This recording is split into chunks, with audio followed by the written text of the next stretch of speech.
Hai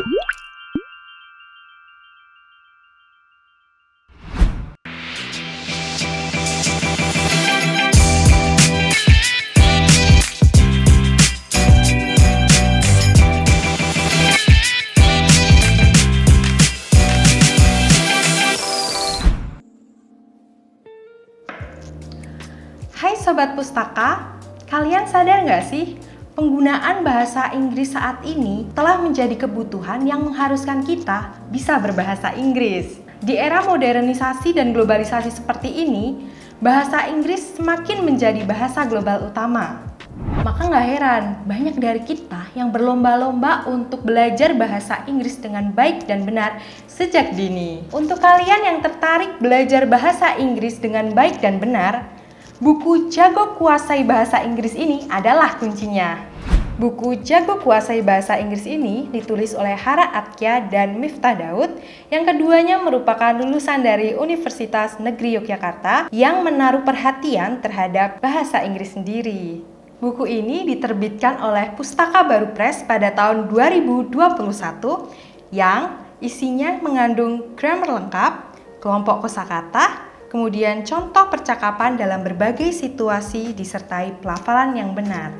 Nah Sobat Pustaka, kita langsung menuju aja ya ke pembahasan yang pertama, yaitu alfabet. Alfabet dalam bahasa Inggris sebenarnya penulisannya sama seperti alfabet dalam bahasa Indonesia.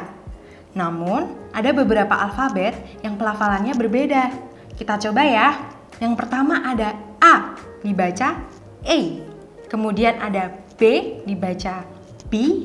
Kemudian ada C dibaca C, kemudian ada D dibaca D, kemudian ada E dibaca I, kemudian ada F dibaca F, kemudian ada G dibaca C. Untuk seterusnya, Sobat Pustaka bisa langsung lihat di buku ini. Nah, yang kedua ada kata benda atau nouns. Dalam bahasa Inggris, kata benda disebut dengan nouns. Kata benda merupakan kata yang berhubungan dengan person atau seseorang, things atau benda, dan place atau tempat. Untuk contohnya, yang pertama ada countable nouns, kata benda yang dapat dihitung, atau uncountable nouns, kata benda yang tidak dapat dihitung. Untuk ciri-ciri countable nouns adalah sebagai berikut. Yang pertama, dapat ditambahkan dengan bentuk jamak s. Contohnya, book menjadi books.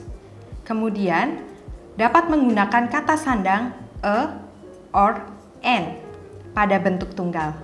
Contohnya, a book.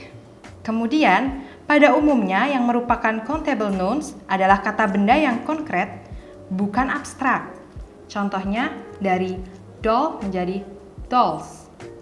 Nah, kemudian untuk uncountable nouns atau kata benda yang tidak dapat dihitung, yang pertama, tidak dapat ditambahkan dengan bentuk jamak s.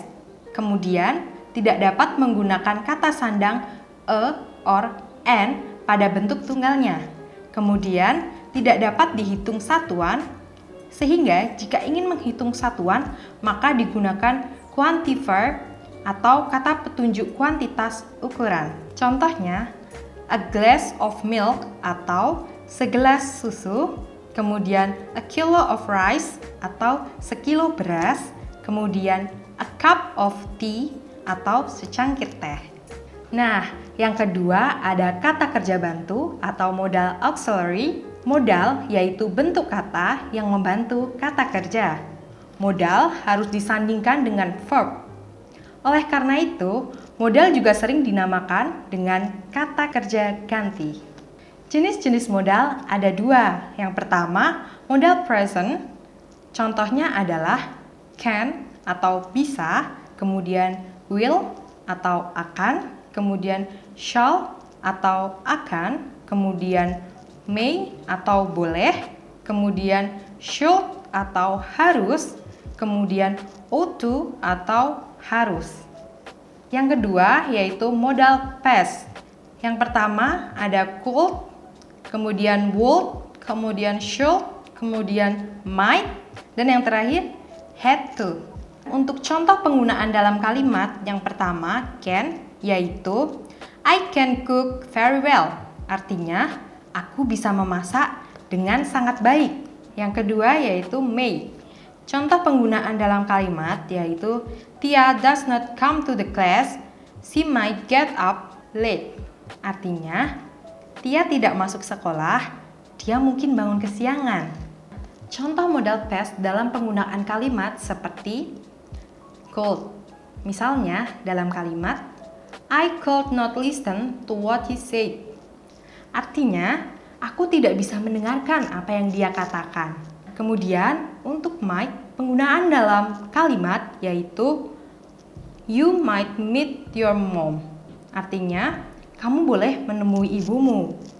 Nah, sekarang kita masuk ke kata kerja atau verb.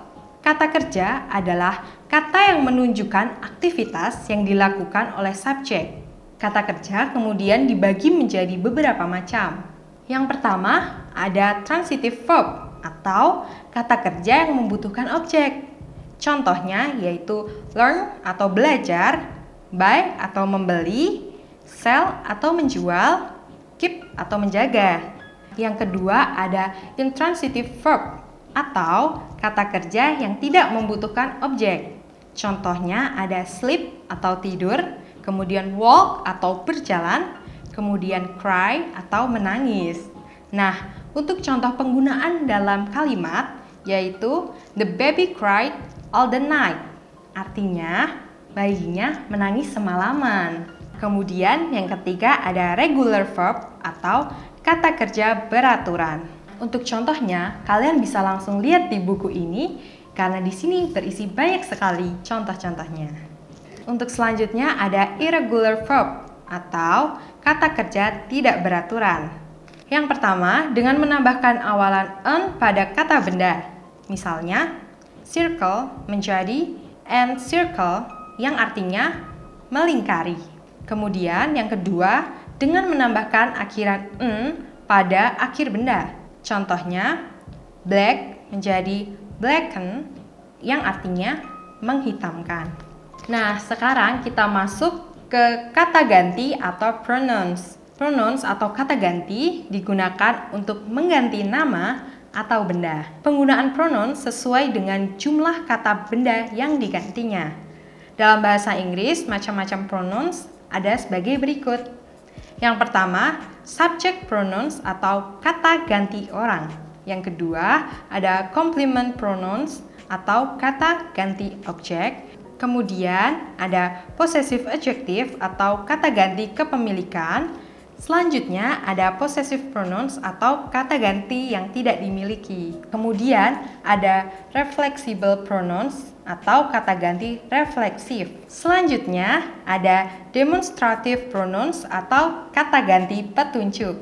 Kemudian selanjutnya ada reciprocal pronouns atau kata ganti saling berhubungan. Dan yang terakhir ada anothers, the others, others, and the others atau kata ganti yang lain.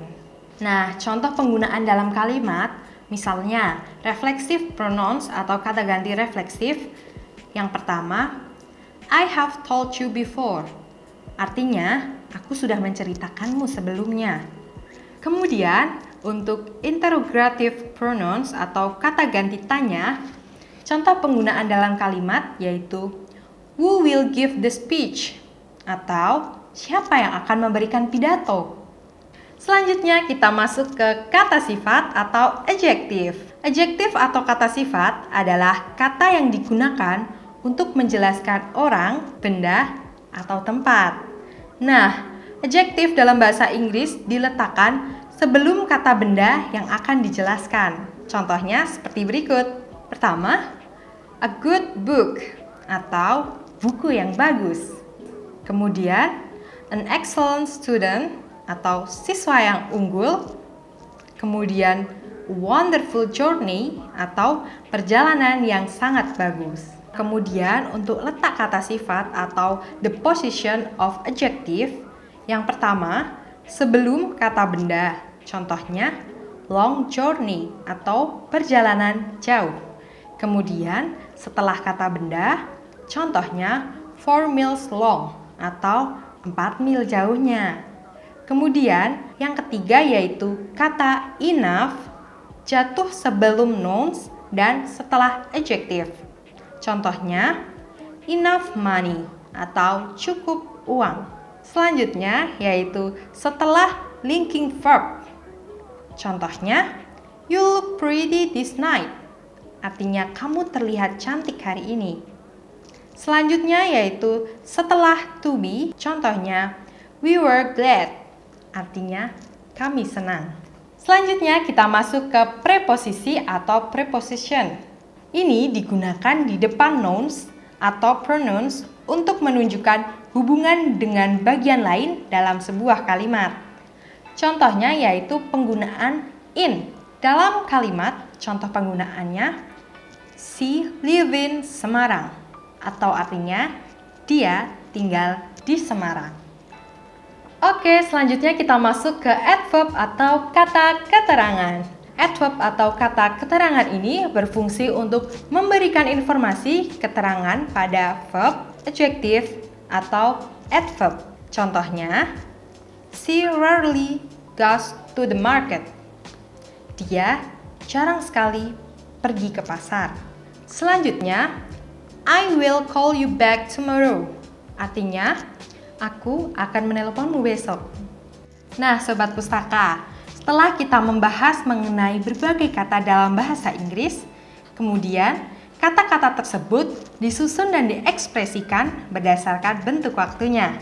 Hal ini biasa disebut juga dengan tenses. Kita coba bahas yuk contoh-contohnya. Yang pertama ada simple present tense. Contohnya, I go to school by bus. Yang kedua, present continuous tense. Contohnya, we are studying. Yang ketiga, present perfect tense. Contohnya, she has moved the floor. Selanjutnya, simple past tense. Contohnya, I slept early last night. Kemudian, ada past continuous tense. Contohnya, I was studying this morning. Kemudian, past perfect tense. Contohnya, I had taken a bath when you come last night. Kemudian ada simple future tense. Contohnya, I will call you later. Kemudian ada future continuous tense. Contohnya, I will practice dancing tomorrow. Kemudian ada future perfect tense. Contohnya, if I had studied law, I would have been a lawyer.